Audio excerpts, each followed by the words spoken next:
മതസൗഹാർദ്ദത്തിന്റെ വേദിയാണ് ആറ്റുകാൽ പൊങ്കാലയെന്ന് പാളയം ഇമാം VP സുഹൈബ് മൗലവി. പൊങ്കാലയ്ക്ക് എത്തുന്നവർക്കെല്ലാം സൗകര്യങ്ങൾ ഒരുക്കിയിട്ടുണ്ടെന്ന് പാളയം ഇമാം 24-നോട് പറഞ്ഞു.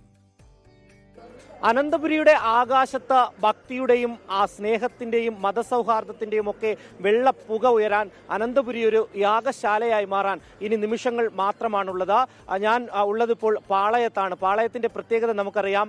പാളയം ജുമാ മസ്ജിദ്, അതുപോലെ തന്നെ ദേവാലയം ഉണ്ട്, തൊട്ടപ്പുറത്ത് മഹാഗണപതി ക്ഷേത്രം. അങ്ങനെ മതസൗഹാർദ്ദപരമായിട്ടുള്ള ഒരു ജംഗ്ഷൻ കൂടിയാണ് പാളയം. എന്നോടൊപ്പം ഇപ്പോൾ പാളയം ഇമാമുണ്ട്, ഷുഹൈബ് മൗലവിയുണ്ട്. കഴിഞ്ഞ ദിവസം നമുക്കറിയാം വലിയൊരു പ്രഖ്യാപനം, അത് അങ്ങ് പറയുന്നതിന് മുമ്പ് തന്നെ നമ്മൾ തിരുവനന്തപുരത്തുകാരുടെ ആ ഒരു സൗഹാർദ്ദം അങ്ങക്ക് അറിയാവുന്ന കാര്യമാണ്. എന്താണ് ഇപ്പോൾ മനസ്സിൽ തോന്നുന്നത് ഈ ഒരു നിമിഷത്തിൽ? തീർച്ചയായും നമ്മളതൊന്ന് പറഞ്ഞിട്ടില്ലെങ്കിലും ആളുകൾ ഈ വിഷയത്തിലൊക്കെ നന്നായിട്ട് സഹകരിക്കുന്നുണ്ട്. കാരണം എന്ന് പറഞ്ഞാൽ ഇതിപ്പോൾ ഈ വിശ്വാസങ്ങൾ വ്യത്യസ്തമാണെങ്കിലും ഇവിടേക്ക് ഒരുപാട് ആളുകൾ അതിഥികളായിട്ട്, ഒരുപാട് സ്ത്രീകൾ, സഹോദരിമാർ അതിഥികളായിട്ട് ഒരേ സമയം നഗരത്തിലെത്തുകയാണ്.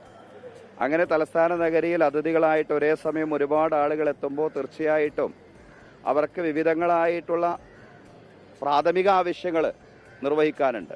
അവരുടെ ബാത്റൂം, അതുപോലെ തന്നെ ടോയ്ലറ്റ്, അതുപോലെ രാത്രി വന്നു കഴിഞ്ഞാൽ നേരത്തെ വരുന്ന ആളുകൾ, അന്യ സംസ്ഥാനത്തു നിന്നൊക്കെ വരുന്ന ആളുകൾക്ക് വിശ്രമിക്കാനുള്ള സൗകര്യങ്ങൾ.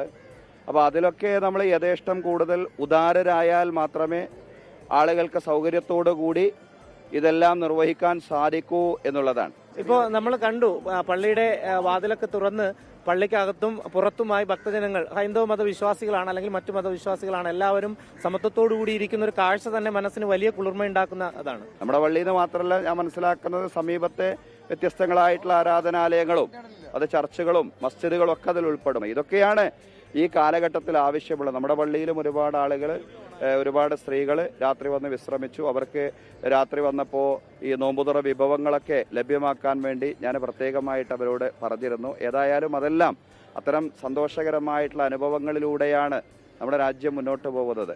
നമുക്കറിയാം, പ്രത്യേകിച്ചും ഈ കാലഘട്ടത്തിൽ കേരള സ്റ്റോറി അതുപോലുള്ള കാര്യങ്ങളൊക്കെ രംഗത്ത് വന്നുകൊണ്ടിരിക്കുമ്പോൾ നമ്മുടെ കേരളത്തിൻ്റെ സ്റ്റോറി എന്ന് പറയുന്നത് ഈ മാനവികതയുടെയും ഐക്യത്തിൻ്റെയും സാഹോദര്യത്തിൻ്റെതുമായ സ്റ്റോറിയും അതുപോലെ തന്നെ വർത്തമാനവുമാണ് എന്നുള്ള വലിയൊരു ആശയം ഈ ഒരു സംഗമവും അതുപോലെ തന്നെ ഈ സംഗമത്തെ സ്വീകരിക്കാനുള്ള ഈ നഗരിയുടെ ഒരു ത്വരയുമെല്ലാം പറയാതെ പറയുന്നുണ്ട് എന്നുള്ളതാണ്. പ്രത്യേകിച്ച് ഈ പാളയത്തിന്റെ ഒരു പ്രത്യേകത അങ്ങനെയാണ്. ജുമാ മസ്ജിദ് ഉണ്ട്, അതുപോലെ തന്നെ ദേവാലയം തൊട്ടു മുന്നിലുണ്ട്, തൊട്ടപ്പുറത്ത് ഗണപതി ക്ഷേത്രമുണ്ട്. അപ്പോൾ തിരുവനന്തപുരം ഒരു യാഗശാലയായി മാറാൻ ഇനി നിമിഷം മാത്രമാണുള്ളത്. എന്തായാലും വരുന്ന ഭക്തജനങ്ങൾക്ക് ഇത്രയധികം സൗകര്യം പാളയം ജുമാ മസ്ജിദിന്റെ പേരിൽ നൽകിയതിൽ വളരെയധികം സന്തോഷമുണ്ട്. ക്യാമറമാൻ സന്തോഷ് ശേഖർക്കൊപ്പം റിനു ശ്രീധർ, 24 തിരുവനന്തപുരം. ലോകത്തെവിടെയായാലും ഏത് സമയത്തും 24 വാർത്തകളും ഓഗ്മെന്റഡ് റിയാലിറ്റി പാക്കേജുകളും എക്സ്പ്ലെയിനറുകളും വിശദമായി കാണാൻ ഞങ്ങളുടെ യൂട്യൂബ് ചാനൽ നിങ്ങൾക്ക് സബ്സ്ക്രൈബ് ചെയ്യാം.